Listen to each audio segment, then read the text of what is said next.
योऽन्तः प्रविश्य मम वाचमिमां प्रसुप्तां सञ्जीवयत्यखिलशक्तिधरस्वधाम्नाम् अन्यांश्च हस्तचरणश्रवणत्वगादीन् प्राणान्नमो भगवते पुरुषाय तुभ्यं।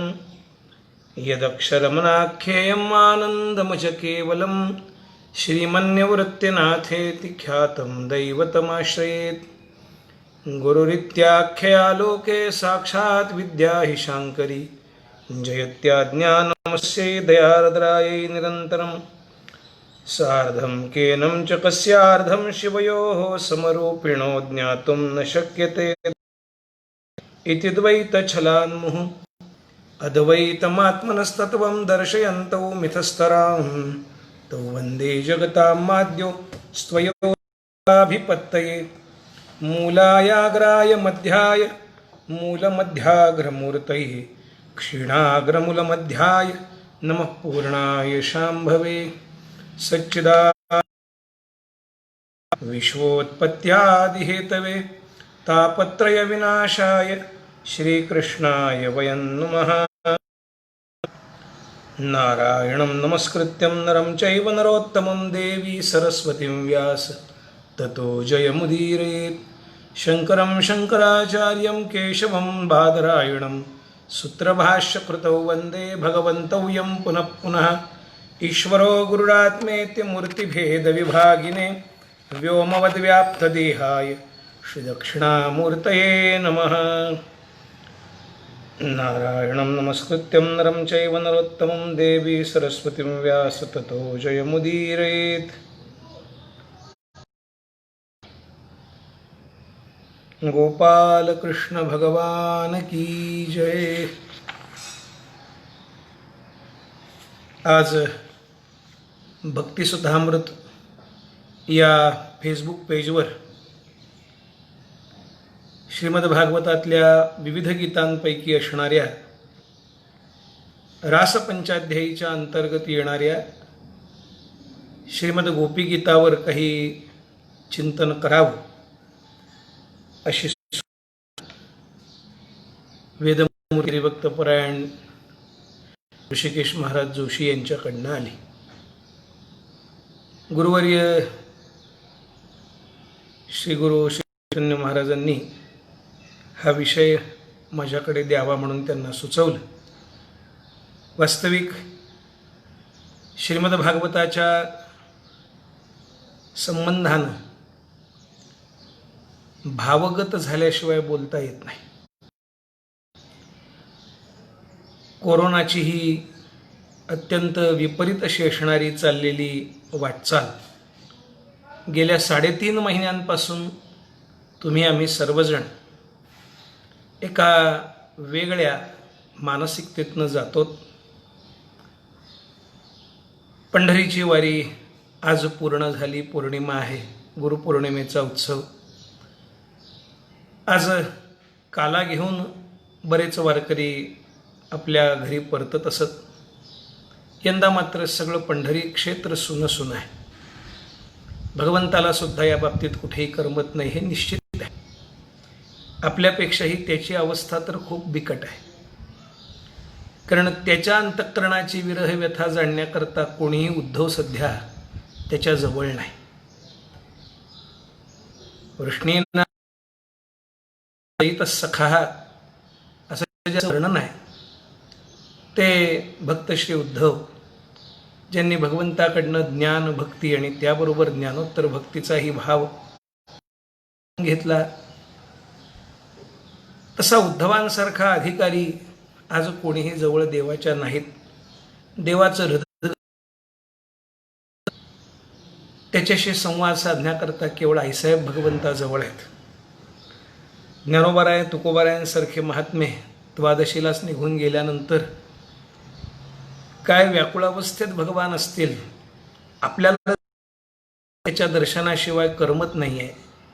त्या क्षेत्राला गेल्याशिवाय, प्रदक्षिणा केल्याशिवाय, श्रीगुरूंचं दर्शन घेतल्याशिवाय जमत नाही आहे। तर प्रभूची काय स्थिती असेल नाही कल्पना करत। कोणास ठाऊक भगवंताची ही लीला आहे। प्रभू हे धारी म्हणून आपण त्याचा विचार करतो. प्रभूच्या मनात काय आहे, त्याची ही लीला कशा करता, कोणत्या कारणाकरता, आपली बुद्धी तिथं तोकडी पडते. पण एवढं निश्चित, यातनं जे काही बाहेर येणार आहे ते सुद्धा समाधान देणारच असेल. काही स्थितीत निश्चित सकारात्मक विचार ठेवून आज आपण या 3.5-4 महिन्याच्या कालावधीत काय गमावलंय याचा विचार वेगळा, पण काय मिळवलंय थोडा याचाही विचार करण्याची आवश्यकता आहे. थोडा एक विचार करा.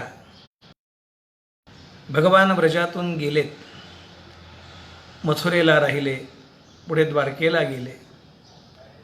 भगवंताच्या विरहामध्ये असणाऱ्या या गोपीगोपजनांनी ती विरहावस्था ही अनुकूलच मानली ना. प्रत्यक्षात त्यांना तो भगवत विरह कुठे जाणवलाय का? अंतरंगातनं त्याचं मिलन अनुभवतायत. बाह्यदृष्ट्या विरह जाणवतोय, नाहीतरी याच्या 3 अवस्थातच आहे: पूर्वराग, विलन, पूर्वराग, विरह आणि मिलन. त्या मिलनाचेही आपण वेगवेगळे प्रकार पाहतो: भूतविरह, वर्तमान विरह आणि भविष्य विरह. गोप गोपी बाळा या सगळ्या जणी या गोपालांसह भगवत विरहाचा अनुभव घेत होत्या. पण तो विरहानुभव सुद्धा त्यांना सानुकूल वाटत होता. अंतःकरणातलं भगवत प्रेम वर्धिष्णू करणाऱ्या वाटत होत्या. कारण भगवंतांनी त्यांच्यावर आपल्या नित्य लीलेतून तशी कृपा केली होती. भगवान श्रीकृष्ण अवतारामध्ये ज्या क्षणापासून या व्रजामध्ये, गोकुळामध्ये आले, प्रकट झाले, त्या क्षणापासून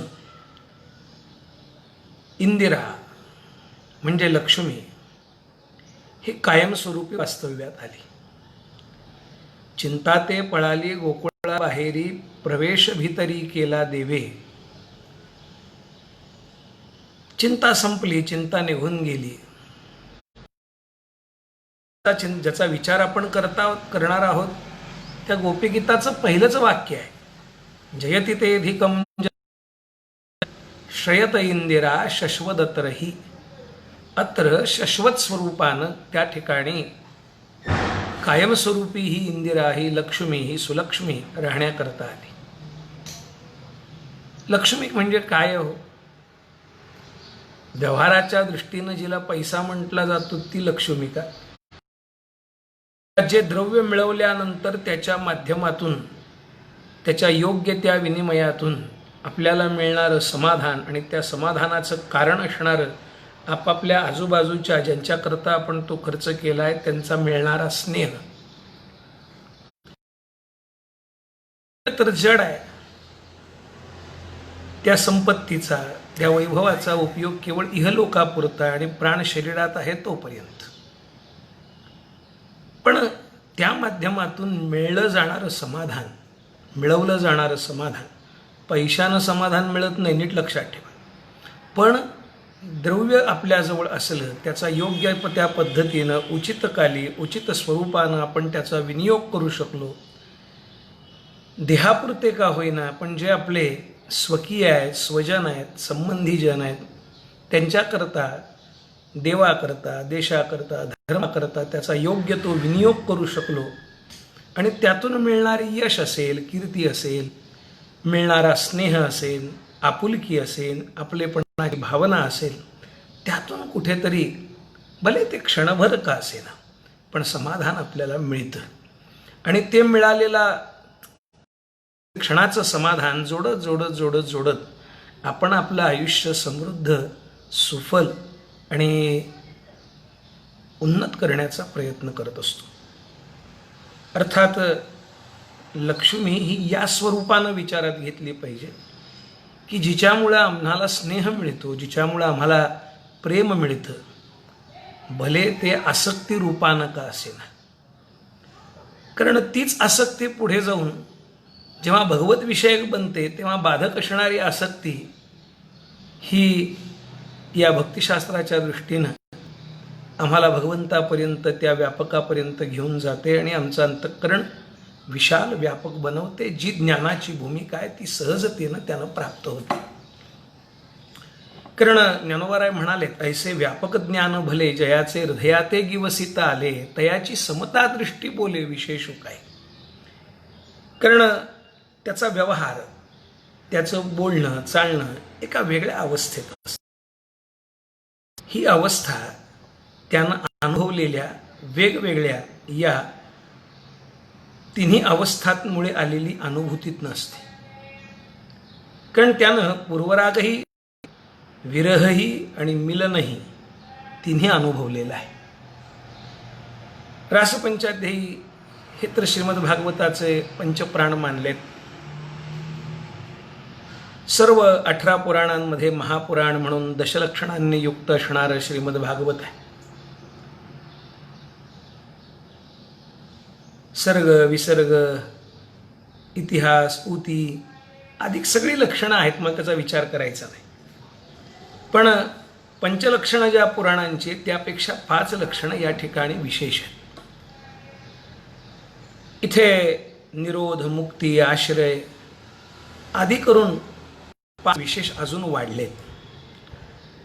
आणि त्याबरोबर या 18 पुराणांमध्ये असणारं हे भागवत महापुराण जे विशेष करून, कारण महाभारताची आणि श्रीमद भागवताची रचनाच सर्वांना भगवत भक्तीचा आणि भगवत आश्रयी होण्याचा अधिकार आहे हे सांगण्याकरता आहे. म्हणून तर महाभारताच्या निमित्तानं भीष्म पर्वामध्ये श्रीमद भगवद्गीतेचा विचार अर्जुनाच्या निमित्तानं जगाकरता भगवंतांनी सांगितला. संसारा एवढे थोर ओझे फेडिले जगाचे. आणि त्याचप्रमाणे श्रीमद भागवताच्या निमित्तानं वेगवेगळ्या कथानकांमधून जे गीतेत सांगितलं, स्त्रियो वैश्यास तथा शूद्रास्ते पियांती परांगतीम, इथेही आम्हाला पिंगला सांगितली, इथे आम्हाला कुब्जा सांगितली, तू का म्हणे रूप, तिचंही चरित्र आम्हाला विस्तारानं सांगितलं. मला हे सगळं याच्याकरता सांगायचं आहे. त्या 18 पुराणातलं हे श्रीमद भागवत महापुराण 18,000 श्लोकांचं असणारं हे महापुराण 12 स्कंध आहेत. त्या 12 स्कंधातनं दशमस्कंध हे भगवंताचं हृदय, भागवताचं हृदय. श्रीमद भागवत आणि भगवंत हे काही वेगळे नाहीत. स्वतःचं असणारं तेज भगवंतानी या श्रीमद भागवत रूपी ग्रंथामध्ये तिरोधित केलं आहे. आणि तिरोहित करून भगवान या ठिकाणी या ग्रंथरूपानं तेनेयम वाङ्मयी मूर्ती प्रत्यक्षा वर्तते हरे हे म्हणून आपण त्याचा विचार करतो. त्यामुळं दशमस्कंधाचा हा पूर्वार्ध भगवंताच्या हृदयाचा डावीकडचा भाग, पण पूर्वार्ध आणि उत्तरार्ध दोन्ही आहेत, भगवंताची वक्षस्थल आहेत. यात 29व्या अध्यायापासून ते 33व्या अध्यायापर्यंत पूर्वार्धाच्या दशमस्कंध अध्यायीचा पंचप्राणांचा विचार केला आहे. आणि त्यामध्ये श्री गोपीगीत हे एक अजून विशेष आहे. काय विशेष विचार सांगायचा आहे, व्यासांना विशेष विचार सांगायचा आहे. कारण मुळात ही दशमस्कंधाची कथा स्वतः भगवानच श्रीशुकांच्या हृदयामध्ये विराज, आपणच ही कथा सांगताय. कारण भगवान शुकदेव दशमस्कंधाच्या आरंभीच विचार आलाय, चिंतन करताना समाधी अवस्थेत पोहोचलेत. त्यामुळं ते स्वतः बोलत नाहीत. म्हणून तर पुढे इतर ठिकाणी शुक उवाच असलं तरी इथं श्री शुक उवाच शब्द आपण पाहतो. भगवान सुद्धा या रासपंचाध्यायीमध्ये काही विशिष्ट गोष्टी आणि विशिष्ट नियमांचं पालन करतात. षड्गुणैश्वर्य संपन्न असणारा भगवान, पण भगवान असून सुद्धा त्यानं त्या विशिष्ट रात्री शरदोत्फुल्ल मल्लिका वीक्षरंतु मनश्चक्रे योगमायाम उपाश्रिता. ती विशिष्ट पौर्णिमा आहे, ज्या पौर्णिमेला चंद्रमा परिपूर्ण अवकाशामध्ये त्या परिपूर्ण रूपानं प्रकट होतो. शरद ऋतू आहेत, सर्वत्र वाहणारे निर्झर झरे नद्या या स्वच्छ वाहत आहेत, संथ वाहत आहेत, पूर्ण भरून वाहत आहेत. सगळीकडे वनश्री ही उत्फुल्लित प्रफुल्लित झालेली आहे. जाई जुई मालती अधिक असणाऱ्या, सुगंधित पण मृदू असणाऱ्या, यांच्या पाकळ्या मृदू मऊ मुलायम आहेत अशा फुलांची जी अनेक रूपानं चांदण्यांसारखी जी फुलं आहेत ती उमललेली आहेत. आणि अशी सगळी बघा, आपण ज्ञानोबारायांचा अभंग नेहमी म्हणतो, इवले सेरो पलावी येलेत वारी. त्यामध्ये मोगऱ्याचीच उपमा का आली? कमळ फुलला किंवा गुलाब फुलला असं का नाही म्हणाले? कारण मोगरा, जाई जुई सात्विक मनोवृत्ती, कारण ही सगळी शुभ्र फुलं आहेत, सुगंधित आहेत, मंद सुगंध आहे, उग्रता नाही. आणि त्याबरोबर ही सगळी शुद्ध सत्वगुणाकडे नेणारी, सत्वगुणाला प्रवृत्ती देणारी फुलं आहेत. याचा अर्थ सत्वगुणाचा जेव्हा आविर्भाव होतो सृष्टीत सुद्धा, निसर्गसुद्धा शुद्ध सात्विकतेचं आपल्यावर पांघरून स्वतः घेऊन समोर येतो, तेव्हा भगवंताला सुद्धा विचार करावा लागतो. कारण परमात्मा हा शुद्ध सत्वगुण स्वरूप तिन्ही गुणांच्या पलीकडचा आहे. शुद्ध सत्व म्हणून ज्याचं वर्णन केलं आहे असं त्याचं स्वरूप आहे. त्यामुळं तो सुद्धा दिव्य असणाऱ्या आपल्या आल्हादिनी शक्तीचा तिच्याबरोबर रास करण्याकरता आणि त्याकरता प्रत्येकाच्या मनश्चक्रामध्ये, प्रत्येकाच्या लीलेचे अधिकारी आहेत त्या सर्वांच्या अंतःकरणामध्ये, अंतरंगामध्ये, मनश्चक्रामध्ये प्रवेश करतो. इथं सर्वजणी गेलेल्या नाहीत. ज्यांना बोलावलं, ज्यांना आवाहित केलं, जे यामध्ये या रासलीलेचे अधिकारी आहेत तेच तिथे जाऊन पोहोचलेत. त्याच गोपिका तिथे जाऊन पोहोचल्या. गो नाम इंद्रिय, गोभ्याः इंद्रियेभ्याः प्रेमरसम श्रीहरिरसम. गोपी, गोपीची एक व्याख्या आपण ऐकतो की जी अखंड प्रेमरसाचं पान करते आणि करवते. श्रीकृष्णाला आकर्षित करण्याचा गुण जिच्या जवळ, जी स्वतः श्रीहरीच्या गुणांनी गुणलुब्ध होऊन त्याच्यावर पूर्णपणानं आकृष्ट होऊन, आकर्षित होऊन त्याची झाली आहे. म्हणून जी कर्षयेत सहा आणि कर्षयती सहा अशा स्वरूपानं आहे, जी ओढूनही घेते आणि ओढली जाते, पण त्याच्याकडे त्यालाच ओढते, त्यालाच आकर्षित करते. श्रीहरीला, या षड्गुणैश्वर्य संपन्न भगवंताला, कर्तुम अकर्तुम अन्यथा कर्तुम सामर्थ्य संपन्न असणाऱ्या श्रीहरीला आपल्या प्रेमपाशानं, आपल्या भावपाशानं बद्ध करणं एवढं सोपं नाही. म्हणूनच अगोदर दामोदर लीला आपल्याला यशोदा मैयाच्या वात्सल्य भक्तीनं आणि तिचा विचार सांगत मुद्दाम शुकदेवांनी सांगितली आहे. भगवंताच्या अवतार कथेला दशमस्कंधात जेव्हा सूर्य सुरुवात होते, नवमामध्ये चंद्र सूर्यवंशाचं विस्तारानं वर्णन येतं आणि अगदी संक्षेपानं यदुवंशातला हा विचार आल्यानंतर उत्कंठेनं आणि आकर्षणानं परीक्षितीश भगवान शुकदेवांना प्रश्न विचारतात आणि तिथून पुढे कथा सुरू होते. तिथपासून घेऊन म्हणजे द्वितीय अध्यायापासून ते पुढे या 28व्या अध्यायापर्यंत वरुणदेवाच्या पराभवाच्या एक लीलेचा आपल्या स्वतःच्या स्वरूपाशी संबंध आहे. भागवताची भाषा लौकिक भाषा नाही, ती समाधी भाषा आहे. कारण ही परमहंसांची संहिता आहे.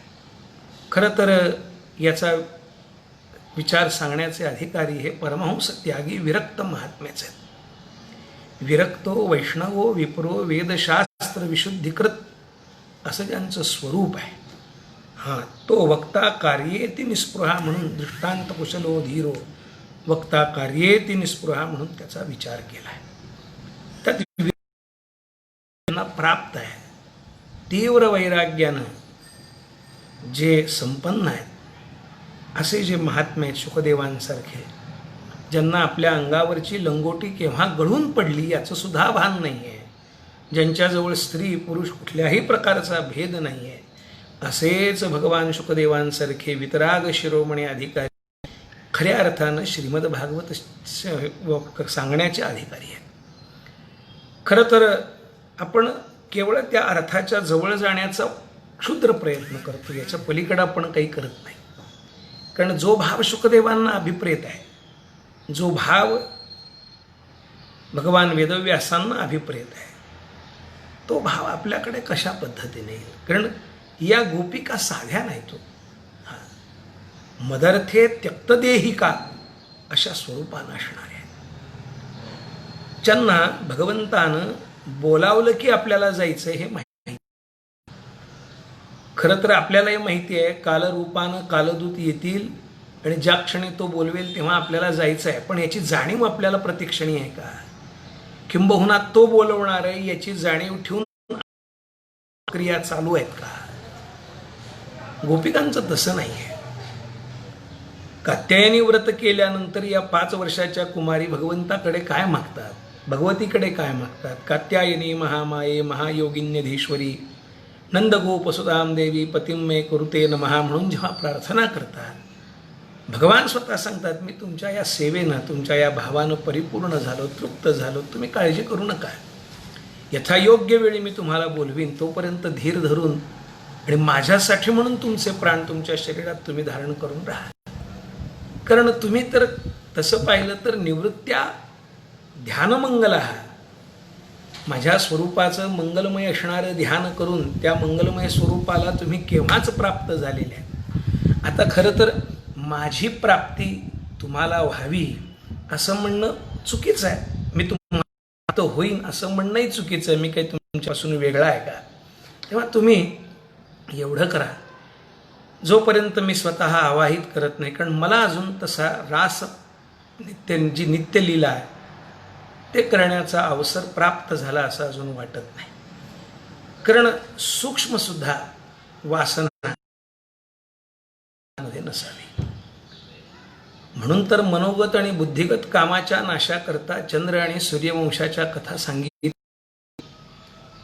चंद्र मनाचा कारक आहे, सूर्य बुद्धीचा कारक आहे, आणि यातूनच कुठेतरी मनोगत आणि बुद्धिगत वासना सूक्ष्म असणाऱ्या त्याही निवृत्त व्हाव्यात, निघून जाव्यात सांगितले. कारण गोपिकांजवळ नाही आहे तो भाव. गोपिकांचा काम केव्हाच संपला आहे. काम संपला म्हणून तर भगवंताच्या पर्यंत जाण्याचा अधिकार, प्रभूला प्रतिक्षणी अनुभवण्याचा अधिकार त्यांना प्राप्त आहे. भगवान उगाच होऊन त्यांच्या घडी आलेला नाही. देवा आला घरा नंदाचिया गावा आला बोलावला नाही. धन्य त्यांच्या दैवा देव आले का उगाच सांगितलंय. अरे भगवान जिथं पत्ता विचारत येतात नंदाच्या घराला मजनेई गोकुळाला म्हणून स्वतः हेतुपूर्वक वसुदेवजींना सुचवतात, तिथं हा विचार केला पाहिजे. एवढं काय आकर्षण आहे या गोपगोपिकांमध्ये, या व्रजवासियांमध्ये की प्रभूंना परमात्म्यांना स्वतः होऊन तिथं जाण्याची इच्छा व्हावी. आपण होऊन भगवंतानं सुचवावं की मला तिथं घेऊन चला. एक लक्षात ठेवा, स्वे स्वे कर्मणी भिरत संसिद्धिम लभते नरः असं भगवान गीतेत बोलतात.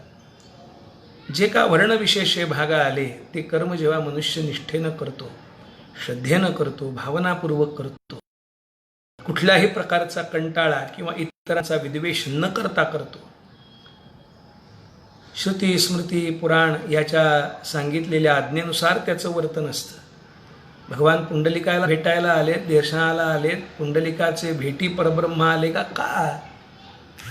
भगवंतानं श्रुतीरूपानं सांगितलेल्या ज्या आज्ञा आहेत, आज गुरुपौर्णिमा आहे, पहिला गुरु आई आहे, दुसरे गुरु वडील आहेत, तिसरे मार्गदर्शन करणारे शिकवणारे शिक्षक, उपदेश करणारे, गायत्रीचा असेल, तारक मंत्राचा असेल, हे आपले दीक्षागुरू, शिक्षागुरू, श्रीगुरू किंवा सद्गुरू असतील.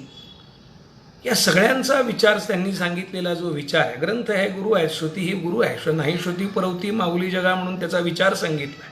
मग तिनं सांगितलेल्या आज्ञेचा अत्यंत काटेकोरपणानं परिपालन करीत ज्या पुंडलिकरायांनी आपलं जीवन व्यतीत केलं आहे, मातृपितृ सेवेमध्ये स्वतः एवढे निमग्न आहेत, खरोखर देवाला कौतुक वाटलं. अरे नुसतं मी सांगितलं आणि ऐकलं असं नाही केलं, मी सांगितलेलं ऐकून त्याचं अनुसरण करीत, निधिध्यासन करीत, उपासना करीत यानं हा अनुभव प्राप्त केला आहे.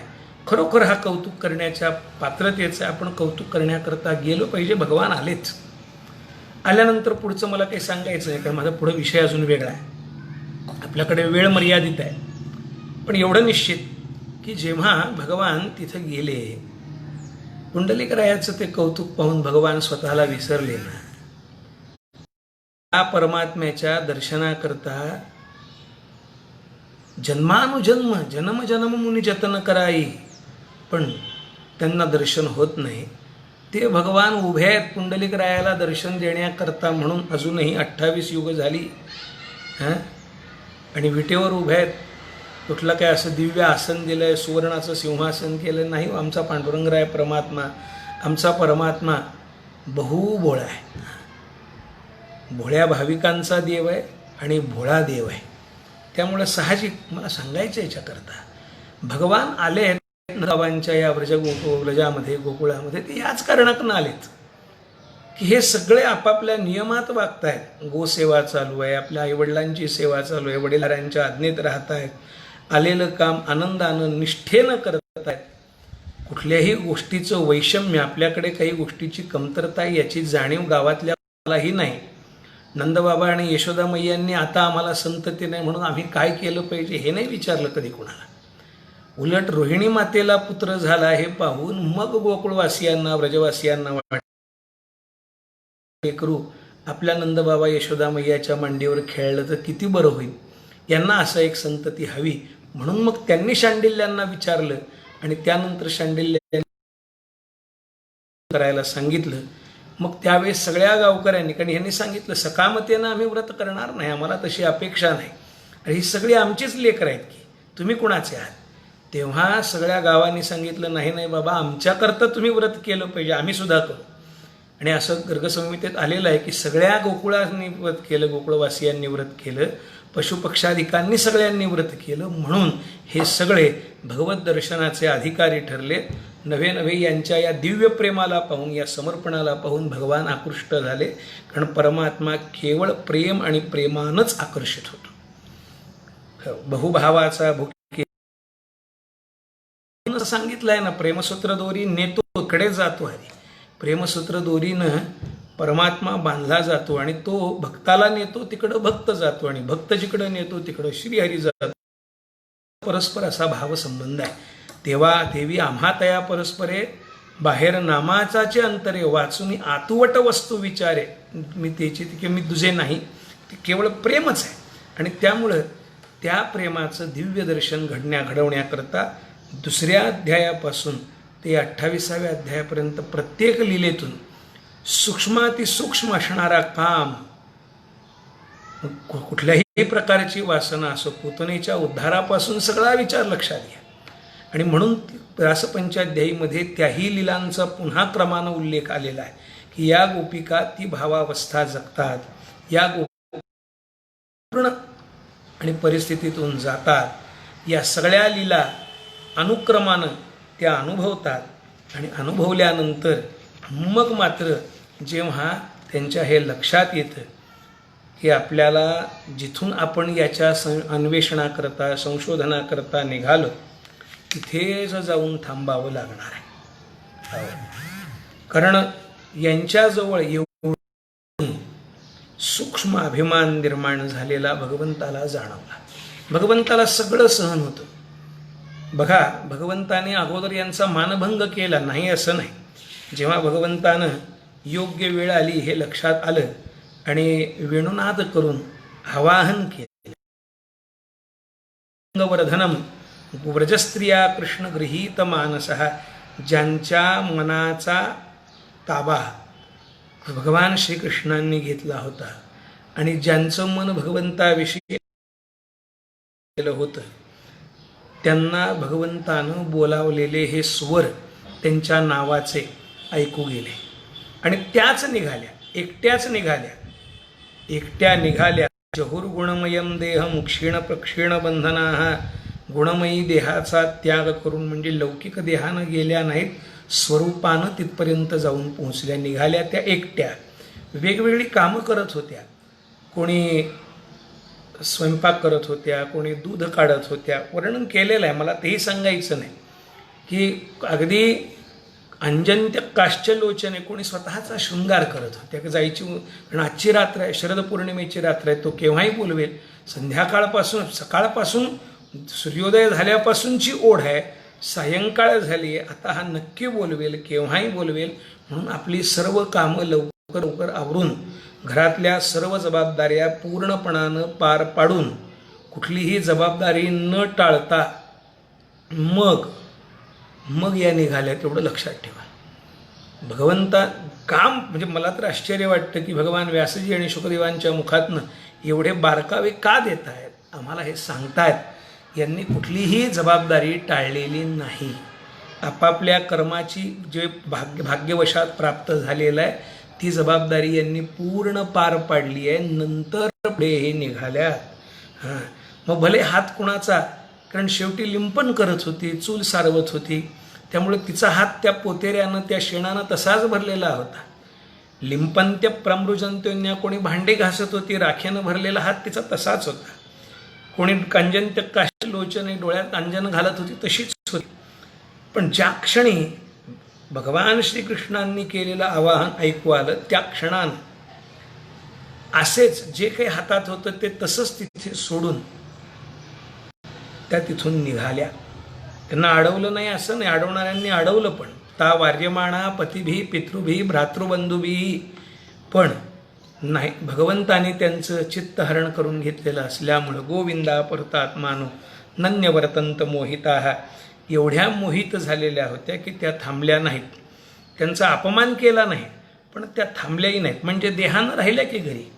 आणि म्हणूनच ज्यांना अडवलं त्यांनी विचार केला जायचं तर आहे, म्हणून आत गेल्या, घरात जाऊन ध्यान लावलं.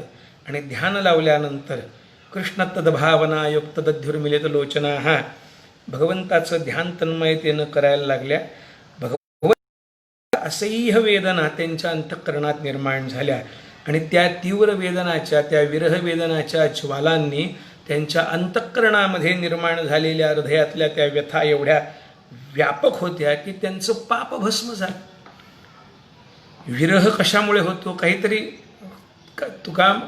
पाप होतं ते आड येतं म्हणूनच ना, मग ते पापही निघून गेलं. वास्तविक गोपिकांच्या जवळ पापाचा लेश असणंही शक्य नाही, पण तरीही कुणास ठाऊक जन्मजन्मांतराचं कुठलं तरी असेल की त्याहून वेगळं समजणं आणि त्याच्या मिलनाची इच्छा करणं, हा सुद्धा भगवंताशी केलेला अपराध नाही का, ते व्यापकाशी केलेला अपराध नाही का. त्यामुळं त्या अपराधाचं का असेना, पाप असेन, पण ते भस्म झालं आणि आलिंगनानं त्या भगवंताशी एवढ्या एकरूप झाल्या, त्या सुखानं त्यांचं पुण्यही संपलं. पापही गेलं आणि पुण्यही गेलं. पाप पुण्य गेले एका स्नानेची खुंटले, साधला हा पर्वकाळ. म्हणून जसं संक्रांतीच्या अभंगात वर्णन करतात तसं त्यांच्या, कारण शेवटी पापपुण्याच्या परिणामी मिळणारा हा गुणमयी देह आहे ना. मग पापही गेलं आणि पुण्यही गेलं. माते जे पाविजे ते शुद्ध पुण्य, त्या शुद्ध पुण्याचा उदय झाला आणि परिणामी त्यांच्या गुणमयी देहाचा नाश झाला. परिणामी तमेव परमात्मानं जार बुद्ध्यापि संगताः, परमपुरुषाशी, त्या परमात्म्याशी त्यांचं मिलन झाल्यामुळं त्यांचं कर्मबंधन त्या क्षणी नाहीसं झालं आणि त्रिगुणात्मक देहाचा त्याग करून दिव्य देह धारण करून स्वरूपानं या भगवंताकडे येऊन पोहोचल्या. आणि त्या पोहोचल्यामुळं भगवंतानी स्वतः पुढे होऊन त्यांचं स्वागत केलं आहे. उगाच भगवान कुणाचंही स्वागत करत नाही, कुणालाही भाग्यवान म्हणत नाही. स्वागतम वो महाभागा प्रियम किम करवाणी, व्रजस्यानामयम कच्चित वृतागमन कारणम म्हणून विचारतात, तुमच्या येण्याचं काय कारण आहे, कशासाठी तुम्ही आलात. आता वास्तविक एखाद्यानं आपल्याला जेवायला बोलवावं आणि जेवायला बोलवल्यानंतर आपण सपरिवार बोलावलं म्हणून सगळं घरी कुलूप लावून चुलीला आमंत्रण म्हणून त्याच्या घरी जेवायला जावं आणि त्यानं घराला कुलूप लावून बाहेर पडण्याची वेळ आणि आपण तिथं पोचण्याची वेळ. आपण विचारावं का हो. त्यानं विचारावं, अरे अचानक कसं काय आलात, एक तिकडं कुणाकडं चुकलात गरीबाकडं. अरे काल फोनवरनं तूच तर आम्हाला निमंत्रण दिलं, स्वतः सांगितलं, मुलगा पाठवला की उद्या सगळेजण जेवायला आमच्याकडे या, आणि आज आम्ही इकडं आलो, घरी आज काही केलं सुद्धा नाही, उलट तुझ्याकडे जेवायला यायचं म्हणून काल संध्याकाळी पण उपाशी राहिलो, पण आज आलो तर तू म्हणतोय कसं काय आलात, कशासाठी आलात. एक मनामध्ये कुठल्या प्रकारची अवस्था होईल की अरे यानंच तूच तर बोलावलं ना मला, तूच तर आवाहित केलं ना, आणि आता म्हणतो कशा करता आल्यात, तुमच्या येण्याचं काय निमित्त आहे, कोणत्या निमित्तानं कोणत्या कारणानं आल्यात, तुमच्या येण्याचं काय. भंग जसा तिथे होतो आणि तिथं मनातल्या मनात यापुढं आता बेट्या काही कर, पण आता आम्ही येणार नाही म्हणतो ना, खजीलही होतो ना. अशी परिस्थिती आली तर आपली काय अवस्था असेल.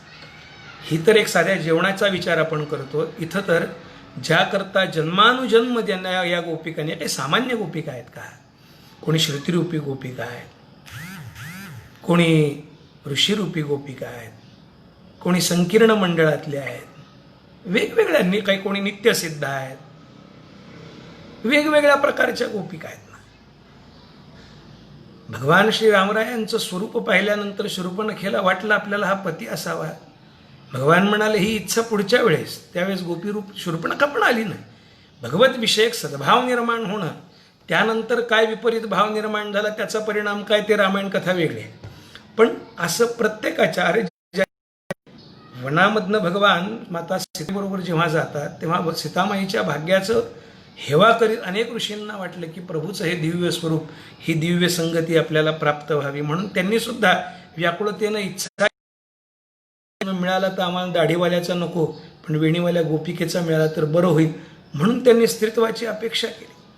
मुळात भक्तिशास्त्रानं तर हाच विचार केला, अरे दाढी असो का, म्हणजे दाढीमिशी असो का वेणी असो, सर्वच स्त्री असो की पुरुष व्यवहारातले, हे सर्वच जण भगवत शास्त्राच्या, भक्तिशास्त्राच्या दृष्टीनं आणि भगवंताच्या संबंधानं स्त्रीच आहेत. इथं केवळ एकमात्र परमात्माच परमपुरुष आहे, बाकी सर्व स्त्रिया. आणि म्हणून ही स्त्रीत्वाची, ही गोपी रूपाची भावना या सगळ्या गोपिकांजवळ, या काही सामान्य गोपिका नाहीत. त्या जाण वेदगर्भीच्या श्रुती, पण त्या श्रुतिरूपानं त्यांना माझी प्राप्ती झाली नाही, म्हणून हे उद्धवा या गोपिका या गोकुळामध्ये अवताराला आल्या, भगवंतानं सांगितलं आहे ना. तेव्हा मला विस्ताराचा करायचा नाही, मला एवढाच विषय सांगायचा आहे की भगवान स्वतः त्यांचं स्वागत करतात, उलटसुलट प्रश्न विचारत त्यांच्या मनोभूमिकेची परीक्षा घेतात. आणि जेव्हा भगवान यांना बळजबरीनं घरी पाठवण्याचा विचार करतात की जा पतीची सेवा करणं हे तुमचं स्वतःचं कर्तृत्व आहे, तुमची ही जबाबदारी आहे, तेव्हा किती मनोभंग झालेला असेल, किती भावना दुखावल्या गेल्या असतील. आपल्या पायाच्या अंगठ्याच्या नखांना ती जमीन कुचरत आहेत आणि ती जमीन उकरत असताना डोळ्यातनं अश्रुधारा वाहत आहेत. ही स्थिती या गोपिकांची शुकदेवजी बारकाईनं का वर्णन करतात. अंतःकरणामध्ये तीव्र विरह ताप कशा स्वरूपाचा हे दर्शन घडवायचं.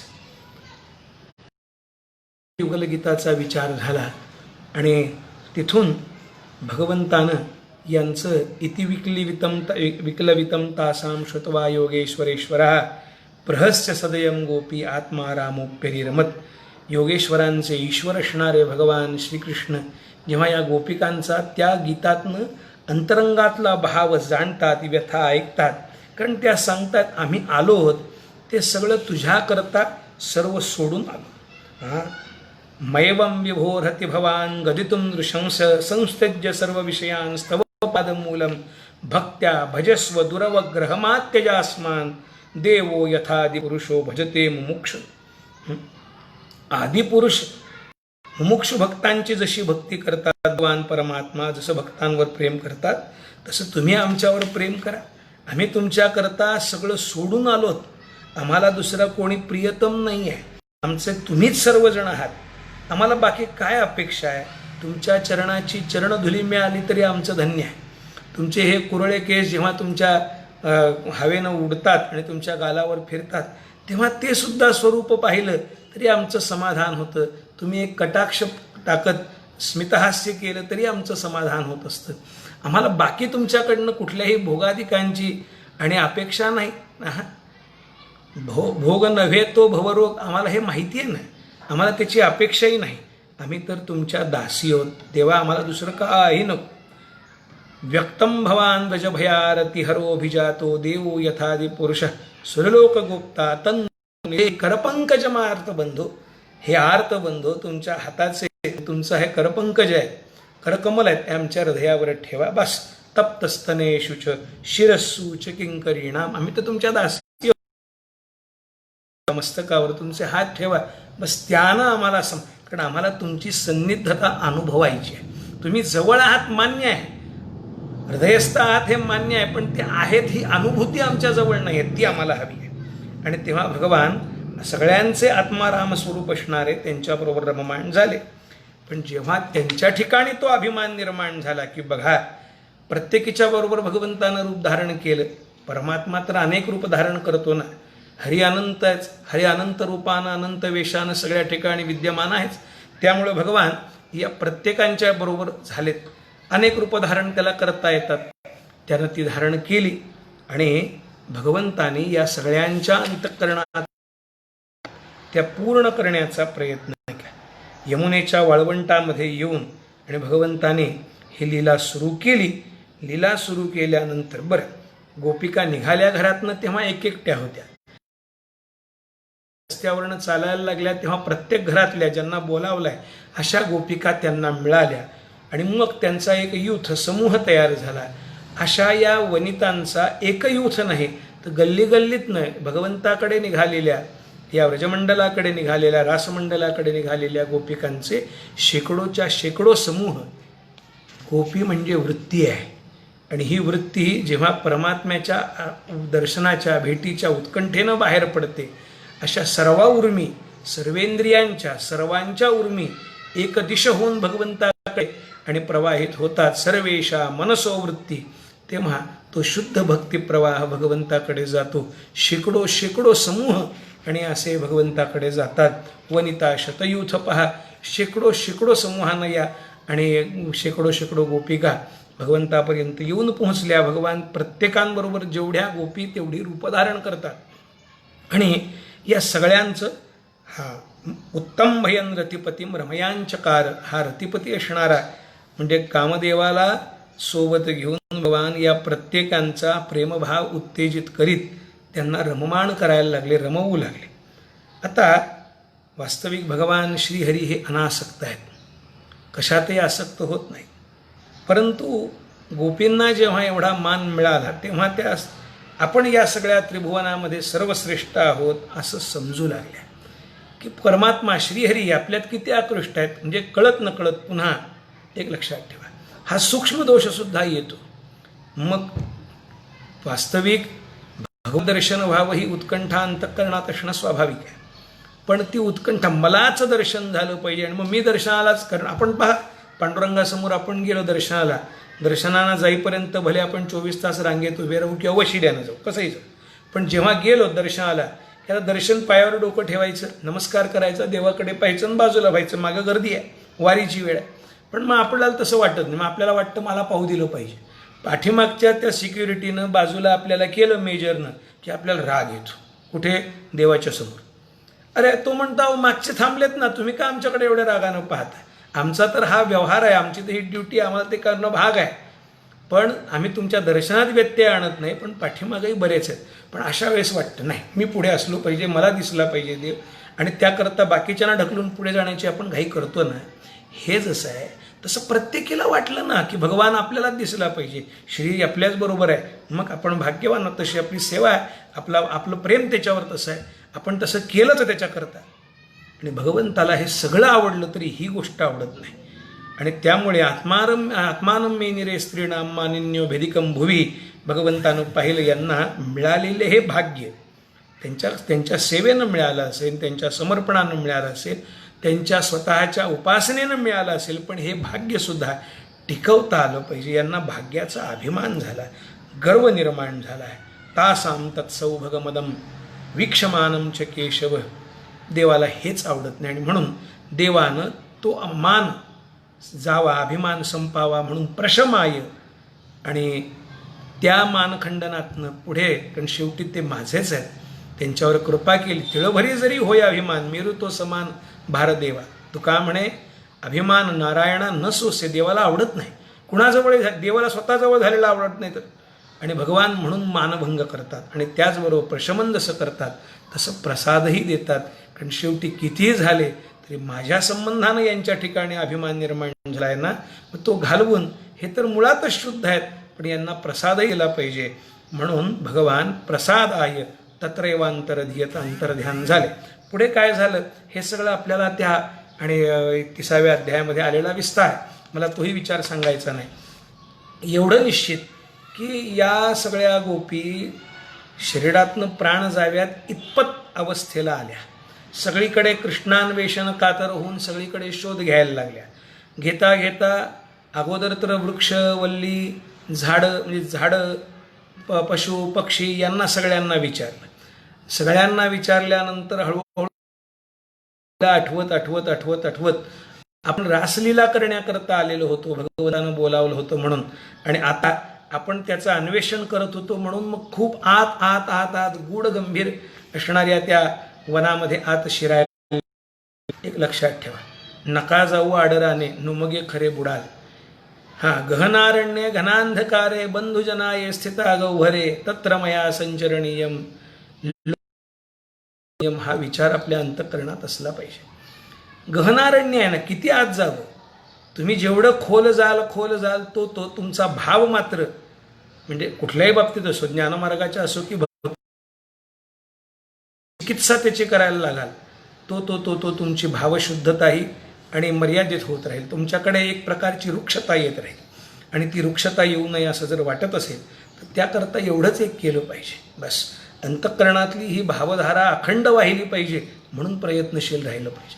म्हणून तर आम्हाला सगुणोपासना सांगितली आहे. एकदा त्याच्यापासून आपण अंतरलो किंवा थोडं जरी दुरावलो तर मग मात्र आपल्याला तेवढं आकर्षण त्याचं राहत नाही. किंबहुना आपण दुसऱ्याला उपदेश करायला लागतो, पण त्याबरोबर ती विरहाची अवस्था, ती हुरहुर आपल्याला आतल्यात अनुभवता आली तरी बाहेर व्यक्त करता येत नाही. डोळ्यातनं अश्रुपात होत नाही. अरे वाग्ददा ते यस्य चित्तम हृदत्य भीषण हसती क्वचिच्च, अशी ही उन्माद पूर्व अवस्था प्राप्त झालीच पाहिजे. गाये नाचे उडे आपुलिया छंदे आवडीने असं झालंच पाहिजे. त्याशिवाय भक्तिसुखाचा आनंद कसा मिळेल. भजनानंदामध्ये, स्मरणानंदामध्ये हो हे म्हणून नृत्यती, गायती, लोकबाह्य असं आचरण म्हणून तर तिथं त्यांचं सांगितलं आहे. गोपिका एक एक करत सर्व लीला अनुभवतात आणि नंतर मग अन्वेषण करीत जातात. त्या भाग्यवान गोपीच्या चरणकमलांचं दर्शन होतं. अनयाराधितो नूनम भगवान हरिरीश्वरा म्हणून विहाय गोविंद प्रीतो या मनयद्रह. भगवान जिची आराधना करतात, जिच्यावर प्रेम करतात, ही प्रभूची आराधिका आहे आणि म्हणून तिचीच ही चरणचिन्ह आहेत. म्हणून तिच्या चरणाचा शोध घेत त्याला शोधायला लागले. भगवान ज्यांच्यावर प्रेम करतात, यातनं हेही आम्हाला रहस्य सांगितलं की भगवान ज्यांच्यावर प्रेम करतात त्यांच्या चरणचिन्हाचा मागोवा घेत चला, प्रभू भेटल्याशिवाय राहणार नाही. वेदमार्गे मुनी गेले त्याची मार्गे चालिलो. वेदमार्गानं संत गेलेत ना, संत गेले तया ठाया देवराया पाववी, म्हणून आम्ही त्यांच्या मागं चाललो, हेच अपेक्षित आहे. म्हणून तिथं गेलेत आणि मग पुढे त्यांना लक्षात आलं, संत भेटलेत, राधाजी भेटल्या, भगवान जिच्यावर प्रेम करतात ती भगवंताची ती विशिष्ट असणारी गोपी ती भेटली. आणि मग लक्षात आलं, अरे जर श्रीहरी हिला टाकून जाऊ शकतो, जिच्याशिवाय तो अर्धक्षणसुद्धा राहू शकत नाही, निमिष लवसुद्धा राहू शकत नाही, लव मात्र तिचा विरह सहन करू शकत नाही, ती आल्हादिनी शक्तीसुद्धा भगवंताच्या विरहाचं दुःख भोगते का, कारण तिलाही अभिमान आहे. पण लक्षात आलं, साच मेने तदात्मानं वरिष्ठम सर्वयोषिता हित्वा गोपी कामयाना मामसो भजते प्रिय. मनात अभिमान निर्माण झाला आणि म्हणूनच भगवंताने ततश्चांतर्दधे कृष्ण सा वधुरन्व तत्प्यत. भगवान अंतर्ध्यान झाले म्हणून तिनं आपलं सांगितलंय दुःख. हे सगळं ऐकल्यानंतर या सगळ्या गोपिका विचार, जर हिची ही अवस्था आहे तर आपली काय असणार, आपण कुठे आहोत. कारण भगवती श्री राधा राणी या सगळ्या अष्टसख्यांच्याही श्रेष्ठ सखी आहेत, मुख्य आहेत, आराधिका आहेत. ती प्रभूची आल्हादिनी शक्ती आहे. तिची ही अवस्था होऊ शकते. याचा अर्थ भगवंताला हे सहन होत नाही. आपण बाहेर शोधायची गरज नाही. आता त्याला शोधायला जायचं नाही. जिथं पुढे आता अनाकलनीय स्वरूप आहे असं जाणवलं, तिथे थांबून पुन्हा परत पाठीमागे सगळ्या वळल्या आणि तिथे आल्या जिथून शोधायला सुरुवात केली होती. पुन्हा पुलिनमागत्य कालिंद्या कृष्ण भावना समवेता जगकृष्ण तदागमन कांक्षिता. कशा होत्या त्या? तन्मनस्कास्तदालापा स्तद्विचेष्टास्तदात्मिका तद्गुणान एव गायंती नात्मागाराणी सस्मर. भगवंताच्या त्या दिव्य गुणांचं स्मरण त्या करायला लागल्या, लीलांचं स्मरण करायला लागल्या. यांचं मन केव्हाच श्रीकृष्णमय झालेलं होतं ना. मन स्वतःचं राहिलेलं नव्हतं. बोलत होत्या त्याच्याच बोलत होत्या, त्याच्याचबद्दल तद्गुणान एव गायंती. त्यांच्या सगळ्या चाललेल्या हालचाली त्याच्या संबंधानं आणि त्याच्यासाठीच होत्या. या सगळ्याचा परिणाम स्वतःच्या अस्तित्वाचं कुठं त्यांना भान होतं. गुणमय श्रीकृष्णमय झालेल्या यांना आपल्या शरीराची, त्या दिव्य शरीराची, गुणमयी शरीर नाहीच त्यांच्याकडे, पण त्या दिव्य शरीराची सुद्धा, दिव्य अस्तित्वाची सुद्धा त्यांना आठवण राहिली नाही. हो, श्रीकृष्ण चिंतनामध्ये बुडून गेलेल्या या सगळ्या गोपिका त्या भगवंताचं चिंतन करीत पुन्हा तिथे आल्या जिथून त्यांनी अन्वेषण करायला सुरुवात केली होती. आणि आता त्याच्या पाहायला लागल्या. तदागमन कांक्षा, त्याच्या आगमनाची आकांक्षा, अपेक्षा करीत बसल्या आहेत आणि वाट पाहतायत. काय करतात त्या? तिथं वाट पाहताना त्या श्रीहरीच्या गुणा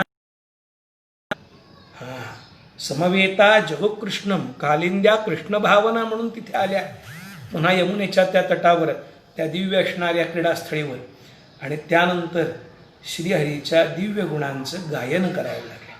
आता इथून पुढे आणि या 19 श्लोकांच्या गोपीगीताचा विचार सुरू होतो. प्रश्न असा आहे, ह्या सगळ्या जणी मिळून हे गीत गातायत का एका वेळेस एकदम? उत्तर आहे नाही. काही असं म्हणतात, काही महात्म्य वर्णन असं करतात, स्वामी श्री कृपाद्रीजींसारखे किंवा अखंडानंदजींसारखे, ही एक एक गोपी आहे. आणि ही एक एक गोपी म्हणजे एक एक साधनाक्रमातल्या, कोणी योगी आहेत, कोणी तपी आहेत, कोणी कर्ममार्गी आहेत, या प्रत्येक मार्गाचं प्रतिनिधित्व करणाऱ्या एक एक गोपीचा एक एक भाग एकेका श्लोकातनं प्रकट झाला. अधिक विस्तारामध्ये त्याचा विचार करताना तो विषय करता येतो. पण या 19 श्लोकातनं, 18 श्लोकातनं गोपिकांनी आपापला भाव व्यक्त केला आहे. आणि कुठे कळत नकळत या म्हणजे 18 लक्षणाचा विचार तिथे केला जातो. जसा आता अन्वय लावू, जसा त्याचा विचार करू, ते तर महात्म्यांच्या, ज्ञानी लोकांच्या आणि स्वतःच्या बुद्धीच्या कुवतीप्रमाणे त्यांनी मांडलेला विचार आहे, निश्चित आहे. अगदी अगदी जरूर चिंतनीय असा तो विषय. फक्त एवढंच आहे, ते त्याहीपेक्षा थोडं एक वेगळ्या भावनेनं आपण त्या गोपिकांमध्ये एक आहोत. आणि इथे त्या विरहानं जो विरह आज गोपिका कृष्णमय होऊन अनुभवत आहेत, रडत नाही आहेत पण गात आहेत. त्या रडत नाहीत, त्यांच्या डोळ्यातनं वाहणाऱ्या अश्रुधारा त्यांच्या अंतःकरणातल्या दिव्य प्रेमाचं स्वरूप आहे. आलं का लक्षात? धारावाहिक स्वरूपानं त्या धारा वाहत आहेत, त्या थांबलेल्या नाहीत. त्या तर भगवत मिलनातही रडतातच ना, विरहात रडतात असं थोडी आहे. श्रीहरी त्यांच्याजवळ असला तरी बघा, दोघंही एकमेकांकडे पाहतात. एक सुंदर असं चित्र वृंदावनामध्ये पाहायला मिळालं होतं की भगवान श्री राधाराणींकडे पाहतात, राधाराणी भगवंताकडे पाहतात आणि दोघांच्या डोळ्यातनं मोत्यांसारखे अश्रू वाहत आहेत. हे कसले अश्रू आहेत? आनंदाचे आहेत का? मिलनाचे आहेत का? अरे ते तर नित्यच आहे, त्यांचं नित्य मिलन आहे ना. ती लीला तर त्यांची नित्य लीलाच आहे. भागवतानं 2 लीला आम्हाला नित्य लीला सांगितल्या. एक पहिली लीला म्हणजे महारासाची, रासलीलेची, आणि दुसरी कालेची की ही अजूनपर्यंत ब्रह्मरात्र उपावृत्ते म्हणून जरी वर्णन केलेलं असलं तरी ही लीला नित्य काय आहे ती कुठं थांबली आहे. आणि त्यामुळं या लीलांचं स्वरूप जे आहे ते वेगळं आहे. भगवान आणि राधाराणी यांचं नित्य मिलन आहे, तरी मग डोळ्यातनं अश्रू का? मिलनाचे आनंद अश्रू आहेत का? त्या डोळ्यांना रडण्याची, डोळ्यातनं अश्रुधारा वाहण्याची सवय झाली आहे. कारण कुठेतरी भावी विरहाची व्यथासुद्धा सूक्ष्म रूपानं अंतःकरणातनं प्रकट होत असते. भक्ताला देवाचा आणि देवाला भक्ताचा विरह सहन होत नसतो, लक्षात ठेवा. म्हणून धैर्याचं स्वरूप नवमी, दशमी, एकादशी पाहण्यासारखं असतं, प्रसन्न असतं. पण जशी द्वादशीची दुपार टळून जाते तसा भगवंताचा चेहरा उदास उदास होताना दिसतो. पौर्णिमे तेव्हा भगवंताचा तो थकलेला भागलेला चेहरा, वास्तविक प्रक्षाळपूजा पुढे असते, पण तरीसुद्धा भगवंताचं ते स्वरूप आपल्याला, अर्थात ज्याच्या अंतःकरणात तो भाव आहे ते त्या भावांना त्या स्वरूपाकडे पाहतात, त्यांची ती अवस्था होते.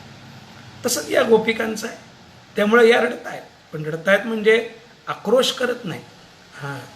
म्हणून तर त्यांच्या रडण्यातनं सुद्धा रुरुदुस्वरम राजन कृष्ण दर्शन लालसा म्हणजे पुढे आणि 32व्या अध्यायामध्ये आलेला आहे पहिल्या आरंभाला, की ह्या रडतात पण सुस्वर कंठानं गायन करीत रडत आहेत. रडतात म्हणजे रडण्याकरता रडत नाहीत, तर त्यांना तो स्वभाव झाला आहे, त्यांना स्वतःची ती भाववृत्ती अडवता येत नाही. आणि म्हणून त्या भगवंताच्या गुणांचं गायन करीत या श्रीकृष्ण चिंतनामध्ये बुडालेल्या सर्व गोपिकांचा हा सगळा समूह या सगळ्या जणी यमुनेच्या वाळवंटात परत आल्या आणि गोपिका गायला लागल्यात. ते हे गोपिक आहे. गोपिकांनी विरहाच्या दिव्य अवस्थेमध्ये राहिलेलं गीत म्हणजे गोपीगीत. त्यामध्ये गोपिका बोलतायत, गोप्यौचुहू जयति तेधिकं जन्मनाव्रज श्रयत इंदी शश्वदत्रहि दहित दृश्यतां दीक्षतावका स्त्वयि धृतासव स्तवां विचिन्वते. इथून पुढे गोपीगीताची सुरुवात आहे. मी केवळ गोपीगीताची पार्श्वभूमी आपल्या समोर मांडली आणि ती याकरता मांडली की या प्रत्येक श्लोकाचा आशय भाव स्वतंत्र आहे, वेगळा विचार त्यामागे आहे. एवढं निश्चित, ज्या क्षणी गोपिका आपला भाव पूर्णपणानं वर्णन करतात आणि सांगतात की बस आमचं संपूर्ण जीवन आणि जीवनाचा आधार तू आहेस. यत्ते सुजात चरणांबुरुहस्तनेषु भीताः शनैः प्रियदधिमहि कर्कशेषु ते नाटवी मटसि तद्व्यथतेन किं स्वित् कुर्पादिभिर्भवदायुषानः. अरे आम्हाला कधी तुझ्याबद्दल वेगळेपणाचा भाव वाटला नाही, आपल्यामुळं तुला त्रास व्हावा आमच्यामुळं अशी कधी आमची भावना नव्हती आणि नाही. अरे आम्हाला माहिती आहे तू अत्यंत सुकोमल आहेस, तुझे चरणसुद्धा अत्यंत सुकोमल आहे. कमळाच्या पाकळीपेक्षाही कोमल असणारे तुझे हे सुंदर चरण आमच्या या कठोर हृदयावर जेव्हा आम्ही आमचं हृदय कठोर आहे, आम्ही तुला काय देऊ शकलो? आम्ही तर तुला त्रासच दिला, तुझ्या मैयाकडे करत गेलो. पण कठोर हृदयाच्या असणाऱ्या आम्ही तुझे हे चरणसुद्धा भीत भीत शांततेनं हळुवारपणानं आम्ही ठेवत आलो आहे. आमच्या हृदयात हे चरण धारण ठेवले. पण आम्हाला आता भीती वाटते आणि वाईट वाटतं. आम्ही तर सगळ्याजणी एकत्र आहोत रे, पण एकत्र असून तू मात्र एकटा बाहेर फिरतोयस. एक लक्षात ठेवा, आपलं दुःख सांगणं वेगळं आणि दुसऱ्याचं दुःख जाणणं वेगळं. जेव्हा नंदबाबा करभार भरण्याकरता आणि मथुरेत आलेत, वसुदेवांना भेटलेत, तेव्हा आपल्या आनंदाबद्दल बोलले नाहीत, वसुदेवांच्या दुःखाबद्दल बोलले. दोन मित्र जेव्हा एकत्र भेटतात तेव्हा आपलं गौरव, आपलं वैभव, आपली यशस्विता सांगण्याऐवजी त्याचं दुःख काय आहे, त्याचं अंतरंग काय आहे हे जाणून घ्या, त्यात आनंद वेगळा आहे.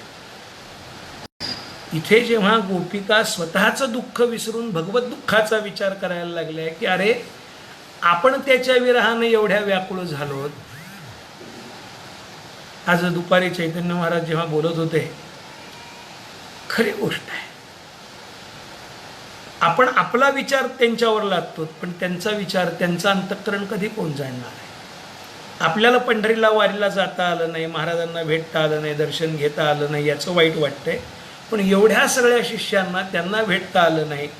ते म्हणाले, मला तर या सगळ्याचं सगळ्यात मोठं वाईट हे वाटतंय की माझा असं कुठला दोष आहे की ज्यामुळे मी आज सगळ्यांना फक्त मनानं आठवतोय, प्रत्यक्ष भेटू शकत नाही. तसंच ही भावना आहे महाराज. गोपिका सांगतात, अरे जे चरण तुझे सुकोमल असणारे आम्ही आमच्या हृदयावर धारण करतो. आमचं हृदय कठोर, हां, ते धारण करताना आम्ही अत्यंत हळुवारपणानं, त्याला काही त्रास होणार नाही याची काळजी घेतो. एवढे सुकोमल असणारे तुझे चरण, आज मात्र आम्ही इथे वाळवंटात होतो आणि तू मात्र एकटा कुठेतरी वनात फिरतोयस. तेनाटवी मटसी तद व्यथतेन किम स्वी. त्यावेळेस तुझ्या या सुकोमलच्या बरोबर अनवाणी आहेस तू, त्यामुळे तुझ्या पायाला काय त्रास होत असेल, काटे दगड टोचत असतील, त्यानं किती पीडा होत असेल, याच्या नुसत्या विचारानं आम्ही व्याकुळ झालो आहोत. नुसत्या व्याकुळ झालो नाही तर आमची अवस्था अशी झाली, आम्ही भ्रमित व्हायला लागलो. कृपादिभीर भ्रमती धीर भवदा आयुषाना. आमचं आणि जीवन तुम्ही आहात, आम्हाला चक्रा यायला लागल्यात, आम्हाला सुचत नाही आहे, आम्ही भ्रमित झाल्यासारख्या आहोत. एका ठिकाणी असून सुद्धा नुसत्या कल्पनेनं आम्ही व्यथित झालो. आणि हे श्रीहरी, तू एकटा अनवाणी असा फिरतोस, का बरं फिरतोस? फिरू नकोस, जिथे असशील तिथून तू लवकर ये. कारण आमचा प्राण, आमचं जीवन, आमचा आधार तू आहेस. तुला त्रास व्हावा याकरता आम्ही असं म्हणत नाही, आमच्यामुळं तुला त्रास व्हावा अशी आमची इच्छा नाही. पण या केवळ कल्पनेनं की आज बघा ना, मी तेच सांगतोय, जिथं लाखो वारकरी पंढरीला येत होते, तिथं भगवंताला भेटीचा आनंद होत होता, वारकऱ्यांना भेटीचा आनंद होता. पण हे लाखो वारकरी कोणीही येऊ शकले नाहीत. त्याला किती दुःख झालं असेल आणि प्रभू किती व्यथित असतील, हा विचार जरा एक वेगळ्या अंतःकरणानं करून पहा. आणि जेव्हा दुसऱ्याचं दुःख जाणतो, मग ते देवाचं का असेल, त्याची व्यथा आपण जाणतो, तेव्हा मात्र त्याच्या एवढा भावाचं असणारं व्याप्तीकरण, भावाची व्याप्ती, ती व्यापकता आणि सहज प्राप्त होत जाते, ती व्हावी याकरता हा गोपीगीताचा विचार हे लक्षात ठेवा. आणि म्हणून 19व्या अध्यायामध्ये एक वेगळं लक्षण आणि शुकदेवजी व्यासजी दाखवून गेलेत की आमचं जीवन परमात्मा आहे, तो परमात्मा आपलं जीवन आहे आणि त्याला काय त्रास होत असेल, आम्ही त्याच्यापासून वेगळे झालो, हे दुःख वेगळं आमचं आमच्याजवळ, पण आमच्यापासून तोही वेगळा झाला. तुका म्हणे येथे पिसे तेथे तैसे असेल, निश्चित असेल, अशी अनुभूती आली पाहिजे. आणि ती अनुभूती या रासलीलेतलं एक महत्त्वाचं दर्शन आहे. आणि म्हणूनच जेव्हा या गोपिका अशा पद्धतीनं गात होत्या, प्रलाप करत होत्या, तेव्हा भगवान श्रीकृष्णाच्या दर्शनाच्या लालसेनं व्यथित झालेल्या या गोपिका रडायला लागल्या, हुंदके द्यायला लागल्या. आणि मग त्यांचा आवाज जेव्हा तीव्र झाला, तेव्हा त्या क्षणी त्यांच्यामध्येच असणारा तासाम आविर्भूत शौरी स्मयमान मुखांबुजहा पीतांबरधरस्त्रगवी साक्षान मन्मथ मन्मथा. निश्चित कामदेवालाही लाजवणारं भगवंताचं ते दिव्य. अरे कामदेव ज्याच्या पोटचं बाळ आहे, त्याच्या स्वरूपाचा काय विचार करता? पितांबरधारी असणारा आणि मोरमुकुट बन्सीवाला हा श्रीहरी स्मितहास्य करीत, त्याच्या गळ्यामध्ये दिव्य पंचरंगी फुलांच्या सुगंधित अशा असणाऱ्या वनमाला आहेत, त्या धारण मालाम बिभ्रद वैजयंती, अशा वैजयंती मालेला धारण करून असणारा प्रभू प्रकट झाला. आणि त्याला पाहून या सगळ्यांच्या शरीरामध्ये, सगळ्यांच्या स्वरूपामध्ये तम विलोक्यागतम प्रेष्ठ प्रत्युत्फुल्लदशो बुलाह उत्तस्थयुगपत सर्वान स्तन्वपाणमिवागतम. आपल्या संचरलेत अशी जाणीव या सगळ्या जणींना झाली, असं वर्णन आणि पुढे केलेलं आहे. पुढे रासाचं वर्णन केलेलं आहे. एकंदर 29व्या अध्यायापासून ते 33व्या अध्यायापर्यंत या संपूर्ण आणि प्रकरणाचा विचार आहे. अत्यंत बारकाईनं ते चिंतन केलं पाहिजे. या 19 श्लोकांचा तर पूर्ण विचार आहे, प्रत्येक श्लोकांचा विचार आहे. कारण यांनी भगवंताजवळ आपलं अंतरंग स्वतः शब्द माध्यमातून उघड करण्याचा प्रयत्न केला आहे. वास्तविक शब्देविन संवादीजे इंद्रिया नेणता भोगीजे बोलादी झुंबीजे प्रमेयासी, असं खरं तर भक्त भगवंताचं असणारा संवाद असतो. पण तिथं मात्र सगुण भगवंताच्या, कारण तो आमच्याकरता आला आहे ना, तो सुद्धा प्रेमाच्या अपेक्षेनं आले ना, तोही प्रेमापेक्षी आहे ना, मग आम्ही सुद्धा प्रेमापेक्षी होत त्याच्याशी या व्यावहारिक स्वरूपानं आणि संबंध स्थापन केला पाहिजे, आपला भाव व्यक्त केला पाहिजे. म्हणून शब्दाचा आश्रय करीत वास्तविक हे दुःख, हा विरह शब्दानं व्यक्त करता येत नाही, कारण तो अनुभवण्याचा विषय. हे बोला, हे अनुभवाची जोग आहे, नो हे बोला ऐसे असं स्वरूप आहे. पण तरी तिथं त्या अपेक्षा करतात, कारण भगवंताचं नाम रूप गुण लीला हे त्यांचं जीवन आहे. तब कथामृतम तप्त जीवनम कविभिरीडितम कल्मशापहम श्रवणमंगलम आततम भूमी गृणंती ते भूरिदा जनहा. मोठमोठे महात्मे ज्याचं चिंतन करतात, असं हे भगवंताचं दिव्य लीला स्वरूप आहे, ज्याचं चिंतन काहीशा प्रमाणात भावरूपानं मांडण्यात. गोपीगीताचा फक्त 19वा श्लोक तेवढा आणि आपल्यासमोर मांडलाय, बाकी भूमिकाच संपूर्ण मांडली आहे.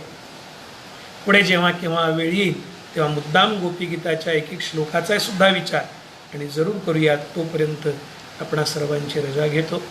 नामसंकीर्तनम यस्य सर्व पाप प्रणाशनम प्रणामो दुःखशमनः तं नमामि हरिं परं. हरेर्नाम हरेर्नाम हरेर्नामैव केवलं कलौ नास्तेव नास्तेव नास्तेव गतिरन्यथा. गोपाल कृष्ण भगवान की जय. रासरासेश्वर भगवान की जय. सद्गुरु श्री निवृत्तनाथ महाराज की जय. माऊली ज्ञानेश्वर महाराज की जय. सद्गुरु गुंडा महाराज, सद्गुरु धुंडा महाराज, सद्गुरु भानुदास महाराज की जय.